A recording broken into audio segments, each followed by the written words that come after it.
Hey y'all, welcome back to another video of Reactions Me, where if you like, comment, subscribe, or support in any type of way, then you will be. And today we're going to be talking about 2-year-old Santi Reynolds. And before we get started, I just want to send my condolences out to the family and the close people to the family. We're going to let his mama speak first, and then we're going to get into everything else.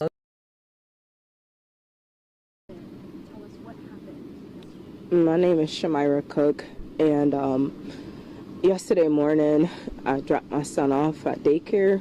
His name is Santi Reynolds. Dropped him off at 8:55, and I received a phone call at 11:47 from the director saying that my son choked on a meatball and that they're working on him and that everything's okay, but we need you here. And when I get to the daycare, it's all the first responders in the daycare. All the staff is running around crying and just scattering everywhere. And when me and his father, Asani Reynolds, turned the corner to go in his room, they had my son on the floor doing CPR, and he was already intubated before we got there. And nobody called me beforehand. I had to see my son laying there. He wasn't breathing. And everybody was just running around, and we're trying to figure out what's going on. And at some point, the EMS closed his room, and the director came out of nowhere hugging me saying he's fine, he's breathing. But when they're closing the door like that, I just know something's wrong. There's no way my son is breathing if they're closing the door and the blinds is down. My son was flatlining repeatedly in front of me. And this is all after being told everything was okay, that they was working on him before I got there. And I only lived 3 minutes from the daycare. All they had to do was just call me. They had to just call me. Even if they didn't know how to do the Heimlich, I work in a hospital, I could do it. I could get it out. And no one called to even give me that chance. No one gave me no chance to even get to my son. They let 15 minutes go by and my son is gone before anybody even get him to the hospital. I watched my son flatline for over an hour at the hospital. He tried. He kept trying. He just couldn't do it.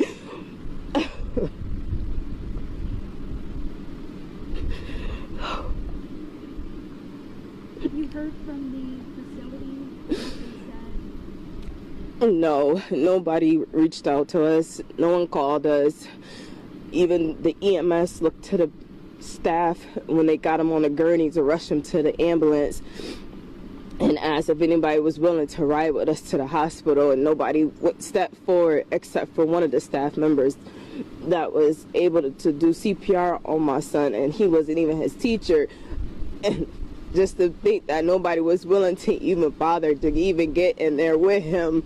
They was there the whole time. You can at least have the decency to ride with my son and at least give us some type of answers, but no one even bothered calling. I don't have nothing left for my son's shirt. I don't even want to take a shower because I got his scent on my skin. I'm just scared to take my clothes off because I guess this last smell I have on him. It's just, I wouldn't wish this on nobody.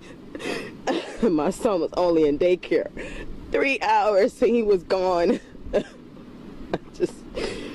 The last memory I have of my son is him looking in the mirror and looking back at me when I was leaving out.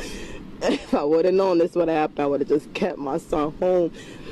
I just came home from vacation with my son and my fiance and family. We just brought him to the beach for the first time last week. He touched the sand for the first time. And that was his first vacation, and 2 days into daycare, he's gone. I just don't get it.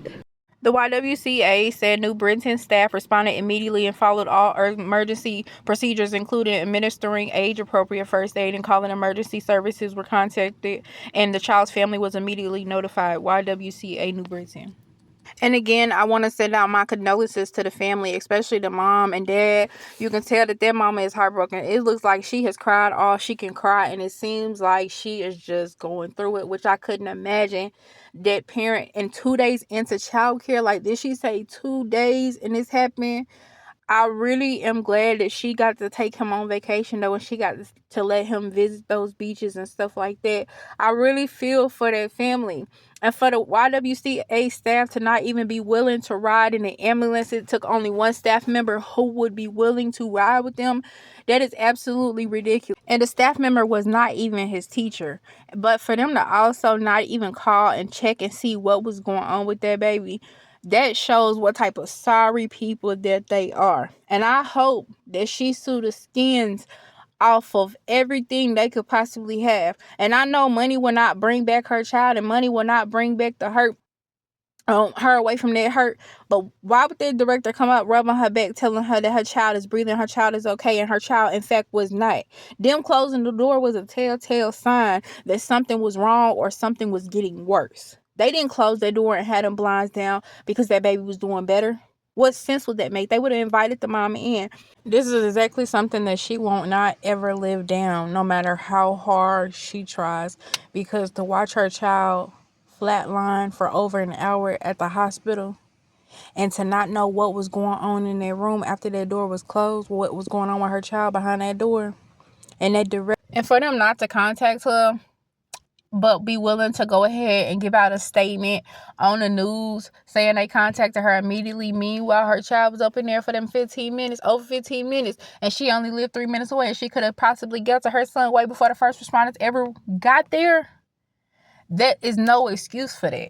She could have saved her own baby had y'all given her the opportunity. Possibly save her own baby if y'all would have given her the opportunity. But y'all did not do that. And then have y'all even sent out y'all condolences? She said y'all had not contacted her. So had y'all even sent out y'all condolences? Had y'all even checked on her and told her y'all was sorry for what had happened? Had y'all anything? Y'all just realized that her son had been there. Y'all still hadn't made no effort to see what was going on with him. Ain't no way in the world that y'all didn't at least text their mama and just see if the baby was coming back to the daycare, if he was okay, did she need anything, try to comfort her and console her during this time or anything. I mean, like, nothing, but y'all was quick to release a statement to the news. Sad, sad, sad, sad. But I really just hope that the mama can get justice for her son. I really hope that the mama can, sue everything that they have and have no sympathy for any of them up there because of the simple fact of how they did her. I don't care. Not riding in the ambulance with her, that was wrong. Telling her that her son was okay and he was not, that was wrong. Not contacting her to even see what was going on, even though her child had his accident at their facility, that was wrong. There are so many wrongs in this situation, and none of them is on the mama, but she's the one that's going to have to deal with that probably for the rest of her life. She's probably going to have some survivor's remorse for the rest of her life, feeling like she was 3 minutes away, and she was probably doing her day-to-day activities or anything, and she could have possibly saved her child, and while she was doing her day-to-day activities, her child was somewhere choking on a Meatball, and she didn't even know about it. But if they had called her, she could have possibly carried him to that daycare and saved their baby. The daycare should have had them choking things to help get that stuff out your throat when you choking. They should have had them on hand. But that's the end of this video. Y'all be sure y'all like, comment, subscribe, and we are out. Peace.